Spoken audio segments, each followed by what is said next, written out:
सो हमारी टॉपिक चल रही थी कि सेपियन वर्सेस जैन आगम। फिलहाल तो सेपियन की बुक आप लोगों ने अगर रीड की हो तो अभी फिलहाल हमारा टॉपिक आगम के अंदर जो कॉन्सेप्ट है उसको समझने का है, and then slowly slowly will go into the comparison. पहले हम आगम का भी समझेंगे, सेपियन का आपने समझा है, और फिर हम उसको कंपेयर कैसे कर सकते हैं उसके बारे में हम लोग डिस्कस करेंगे। तो जैसे कि कल हमने देखा था, हमारी बात जब टाइम साइकिल का कॉन्सेप्ट शुरू किया था, तो हमारी बात वहां तक पहुंच गई थी कैसे ऋषभ कुमार राजा बन गए। अब देखो, राजा बन गए तो यहाँ प्रॉब्लम ये आ रही थी कि जो विश गिविंग ट्रीज थे उन्होंने फल देना बिल्कुल बंद कर दिया। तो समाज में इतने सारे इश्यूज थे कि अभी ये इश्यूज को हैंडल करने के लिए कुलकर की जो परंपरा थी, ट्रेडिशन ऑफ कुलकर, वो फेल थी, क्योंकि वहां एक पर्सन कितना हैंडल करेगा। ऋषभ कुमार ने कहा अभी तो एक पूरी गवर्नमेंट, यानी कि एक पूरी पैनल हो, डिफरेंट डिफरेंट टीम हो, तो ही ये सब इश्यूज को हैंडल कर सकते हैं। तो जब ऋषभ कुमार राजा बने, तब राजा बनने के बाद उन्होंने सबसे पहले 4 विभागों में ग्रुप्स किए, जिसको हम कहते हैं, हमारे शास्त्र की भाषा में कहते हैं उग्रकुल, भोगकुल, राजन्यकुल और क्षत्रिय कुल। यानी कि जितने भी ह्यूमन बींग्स थे उनको काम के हिसाब से रिस्पॉन्सिबिलिटीज डिवाइड कर दी। जैसे कि सर्टेन सेट ऑफ पीपल है तो उनको रक्षा दल में रखा गया, यानी कि उनका काम है आजू बाजू के सभी मानवों की रक्षा करना। अब थोड़े जो लोग हैं उनको बाकी के थोड़े थोड़े क्षेत्र हैंडल करने के दे दिए, तो उनको उग्र कुल में रखा गया, यानी कि जो राजा के समान ही है पर सब ऋषभ कुमार के अंडर है, तो उनको उग्र कुल में रखा गया। अब जो एडवाइजरी टीम थी उनको भोग कुल में रखा गया, और अंतिम जो उनके एज के उनके मित्र थे या जो व्यापारी वर्ग था या रिच थे, उनको उन्होंने राजन्य कुल के अंदर रखा। तो इसी प्रकार ये समाज को डिवाइड कर दिया उन्होंने। अब ये डिवीजन होने के बाद जितने जितने लोग क्षत्रिय कुल में जन्मे तो वो लोग क्षत्रिय कहलाए, जो उग्र कुल में जन्मे वो उग्र कहलाए। आप देखिए कि पहले जो युगलिक्स थे वो खुद अकेले अकेले रहते थे, पर जैसे जैसे समय चेंज हुआ तो वो लोग कम्युनिटी में आके रहने लगे। अब कम्युनिटी में आने के कारण हुआ क्या कि पहले जो युगल साथ में जन्म लेता था वही खुद रहता था। अब कम्युनिटी में आने के कारण लोगों से इंटरेक्ट होने लगा, और तभी एक दूसरा चेंज ये भी देखने मिला कि जो युगलिक परंपरा चलती थी वो युगलिक परंपरा में चेंज आया। यानी कि पहले एक व्यक्ति, यानी कि एक युगल दूसरे युगल को जन्म देता था, यानी दूसरे ट्विंस को जन्म देता था। पर अब हुआ ऐसा कि वो ट्विंस में पहले एक बॉय होता था एक गर्ल होती थी, पर अभी पूरा सिस्टम चेंज हो गया है, यानी 2 गर्ल भी हो सकती है, 2 बॉय भी हो सकते हैं। तो ये सब चेंजेस हमको टाइम के साथ देखने मिले, तभी ऋषभ कुमार ने ये विवाह प्रथा चालू की।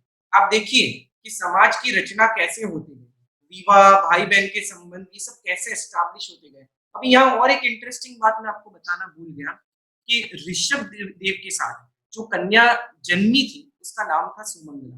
अब सुमंगला का विवाह तो ऋषभ कुमार के साथ ही हुआ, क्योंकि तभी तक युगलिक परंपरा थी।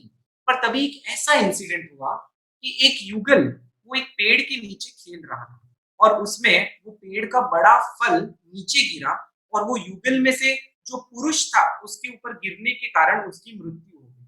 अब ये जो कन्या थी वो अकेली रह गई, तो इनको लोग नाभि नाभि कुलकर के पास लेके आए।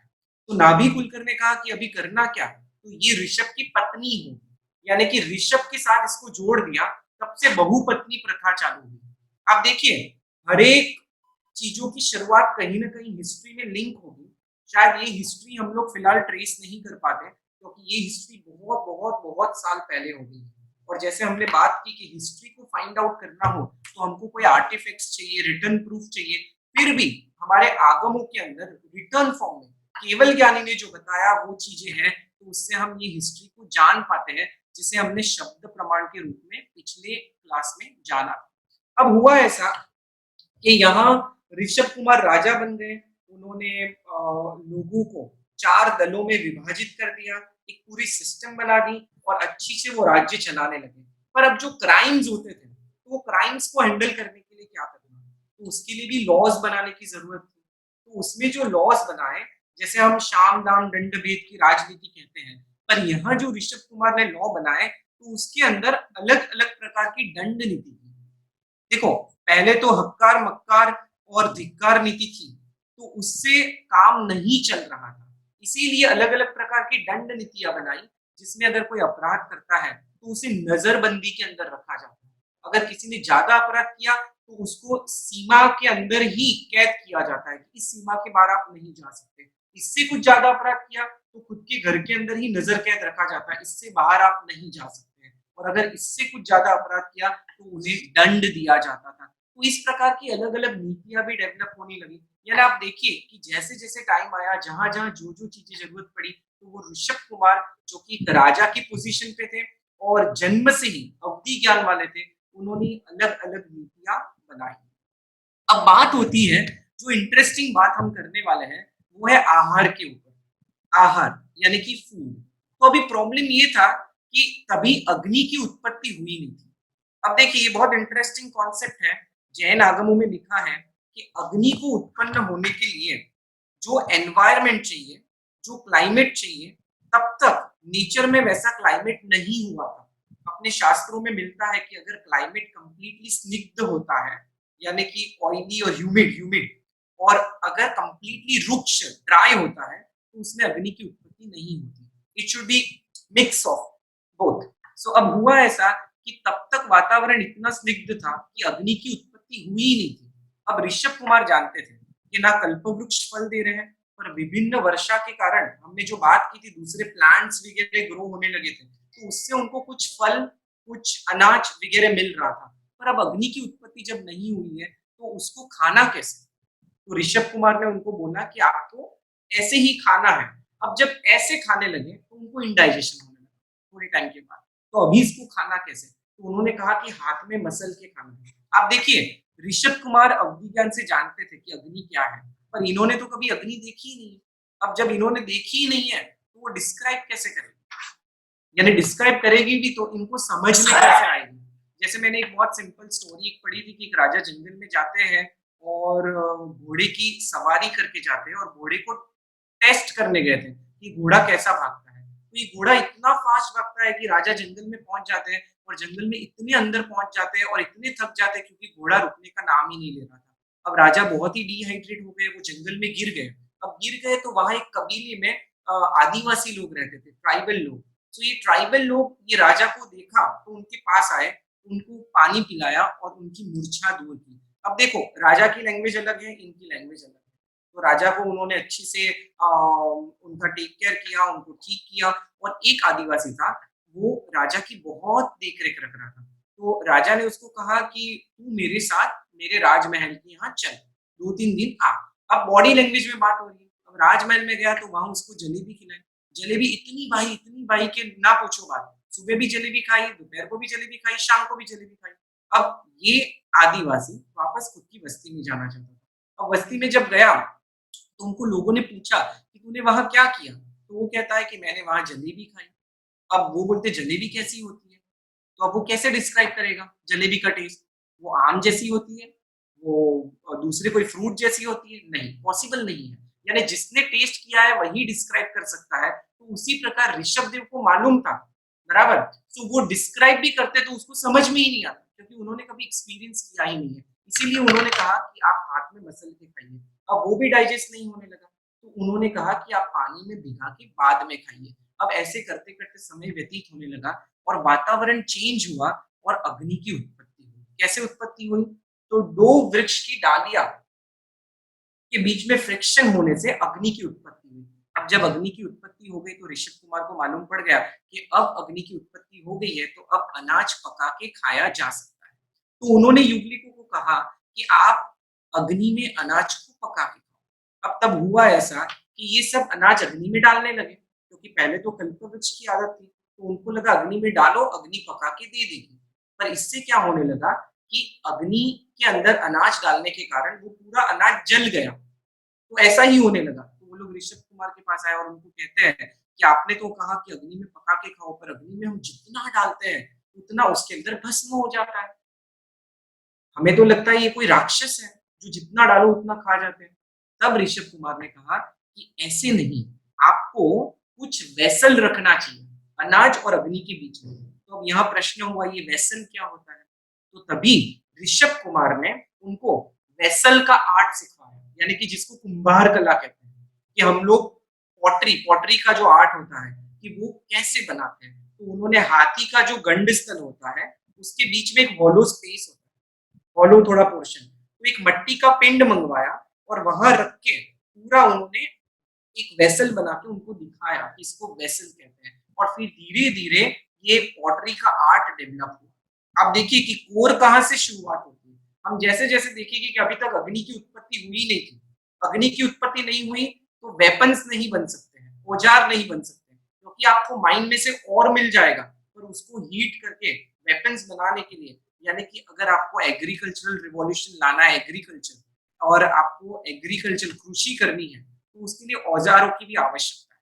तो अब अग्नि की उत्पत्ति हो चुकी थी, तो उन्होंने लोगों को औजार कैसे बनाने, यानी कि जिसको लोहार काम कहते हैं, ब्लैक स्मिथ का काम कहते हैं। सो बेसिकली वो कला पूरी डेवलप हुई। उसके बाद जैसे-जैसे नीड अराइज़ हुई, जैसे कि कृषि करना, तो उन्होंने लोगों को औजार बनने के बाद खेती करना सिखाया। अब जैसे ही खेती करने की आगे बढ़े, तो अभी खेती में ऐसा हुआ कि कोई किसान गेहूँ की खेती कर रहा है, कोई मकई की खेती कर रहा है। तो अब वो पूरे दिन गेहूँ ही खाते रहेगा, वो पूरे दिन मकई ही खाते रहेगा? नहीं। तो फिर कैसे बार्टर सिस्टम, बार्टर सिस्टम से कैसे धीरे-धीरे करेंसी की सिस्टम चालू हुई। तो उसे हमारे शास्त्र में कहते हैं असी, मसी और कृषि। असी यानी औजार बनाना, कृषि यानी खेती, और मसी यानी लिखा पट्टी और व्यापार, एमबीए। यानी आज जिसे हम एमबीए कहते हैं, तो उसी प्रकार की वहाँ पूरी मसी सिखाई कि लिखा पट्टी, कैलकुलेशन, माप तोला क्या होता है और किस तरह इसका व्यापार करना चाहिए। तो बेसिकली आप देखिए कि पहले भोग भूमि थी, अब भोग भूमि बदल के कर्म भूमि हो चुकी है। यानी कि उन्होंने युगलिकों को कहा कि अभी खाली बैठे रहने से काम नहीं चलेगा, we have to work, because अभी भोग भूमि खत्म हो चुकी है, we really have to work. और उन्होंने समय समय के हिसाब से जहां जहां नेसेसिटी लगी वैसे वैसे नए नए इन्वेंशंस करते गए। अब देखो, ऋषभ देव को जितने भी पुत्र और पुत्रियां थी, उसमें हम भरत और बाहुबली का नाम जानते हैं, और साथ ही साथ ब्राह्मी और सुंदरी का नाम भी जानते हैं, जो कि भरत और ब्राह्मी ये ट्विंस थे, और बाहुबली और सुंदरी ट्विंस थे। तो ऋषभ देव ने क्या किया, उनके बेटे भरत और बाहुबली को 72 आर्ट्स जिसे हम कहते हैं, जैसे मैंने कल मेंशन किया था, तो हमारे यहाँ बहुत सारे आर्ट्स होते हैं, जैसे संगीत का आर्ट्स है, आयुर्वेदिक है। हम आर्ट्स को सिंपल लैंग्वेज में कह सकते हैं कि हमको अगर अच्छी से जीवन जीना है, तो जो जो लाइफ स्किल्स जरूरी है, तो वो लाइफ स्किल्स को अलग अलग आर्ट्स कहेंगे। तो उन्होंने कुकिंग से लेके, नाटक से लेके, नृत्य से लेके, संगीत से लेके, चिकित्सा से लेके, ये सभी प्रकार के, ज्वेलरी बनाने से लेके, घर बनाने से लेके, कुंभार कला यानी कि पॉटरी बनाने से लेके, ये सभी कलाएं उन्होंने खुद के पुत्रों द्वारा समाज में सभी को पहुंचाई।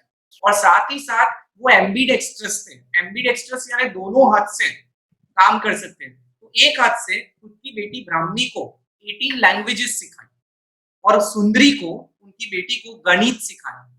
ये जो डिस्टेंस के यूनिट्स होते हैं, ये जो टाइम के यूनिट्स होते हैं, फिर दूसरे गणित, कैलकुलेशन, पूरा बिजनेस का, और ये सिखा के समाज में इसको भी फैलाया। और इस प्रकार वो समाज को व्यवस्थित करते गए, और ये जो 72 आर्ट्स और 64 आर्ट्स ये समाज में उन्होंने फैलाए। अब हमने अग्नि की उत्पत्ति देख ली, हमने असी यानी कि औजार बनाना देख लिया, हमने शिल्प कला के बारे में, शिल्प कला यानी कि घर बनाना। तो अभी पहले व्यक्ति अलग अलग रहता था, अभी उनको कम्युनिटी में रहना, एक साथ रहना है, तो उनको घर बनाने की कला भी उन्होंने बताई। और ऐसे करते करते धीरे धीरे हमारे समाज के अंदर ये सब कलाएं बहती चली, और समाज है वो थोड़ा सुव्यवस्थित होने लगा। पर इसमें एक बात ये होने लगी कि जब भी व्यक्ति कम्युनिटी में रहने लगे, उनका परिग्रह बढ़ने लगा, यानी कि जब संग्रह होने लगा, तो बेसिकली उनके अंदर परिग्रह वृत्ति, उनकी ममत्व वृत्ति वो बढ़ने लगी।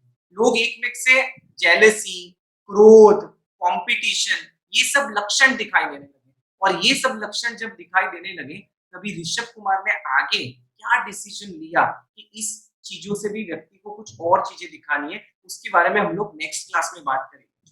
तो आज हमारी बात हमने रेस्ट्रिक्ट की, ऋषभ कुमार ने जो 72 आर्ट्स और 64 आर्ट्स दिखाए।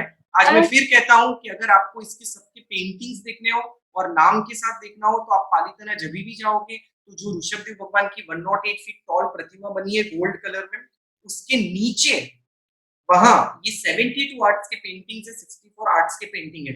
फिर एक बार कहता हूं, अगर अहमदाबाद जाओ तो साबरमती गुरुकुलम में जाना बिल्कुल नहीं भूलना। ये साबरमती गुरुकुलम एक जैनों की ऐसी स्कूल है कि जहां बच्चों को ये आर्ट्स पढ़ाए जाते हैं, यानी उनको ये लाइफ स्किल्स पढ़ाई जाती है। उनका पूरा स्कूल का सिलेबस अलग है, उनको अलग अलग स्पोर्ट्स कराए जाते हैं, उनको नेचर के अंदर कैसे कनेक्ट होना और पूरी ऑर्गेनिक वे से उनको वहां रखा जाता है, बिल्कुल टेक्नोलॉजी से अलग। जो हमारी एंशियंट सिस्टम थी, जैसे कि गोबर में लिपा हुआ स्कूल रहेगा, नीचे बैठ के पढ़ाई करना है, सुबह ब्रह्म मुहूर्त में उठ जाना है, जल्दी सो जाना है, नीचे सोना है, चूल्हे के ऊपर कुक किया हुआ ही खाना है, यानी बहुत ऐसे अच्छी सिस्टम उन्होंने बनाई है और काफी लोग उसके अंदर पार्टिसिपेट कर रहे हैं। और आपको जान के ये भी आश्चर्य होगा कि गिनीज बुक में जिसका नाम आया वैदिक मैथ्स में, वो भी गुरुकुलम का ही स्टूडेंट है। तो जैनों ने ये भी एक इनिशिएटिव चालू किया है जो जानने लायक है। तो हम हमारे आज के सेशन को विराम देते हैं। मैं रमेश अंकल से विनती करता हूँ कि आगे की। थैंक यू नील भाई। प्रेयर्स। यस। अणु परमाणु शिव बनी जाओ, आखा विश्व मंगल थाओ, सर्वे जीवो मुक्षे जाओ। आमेनि सव्व जीवे सव्वे जीवा खमन्तु मे, नित्य में सव्व भूयेषु वैरम वज्जन केणि। सर्वथा सौ सुखी थाओ, पाप ना कोई आचरो, राग द्वेष की मुक्त बनी में समता सौ समाज।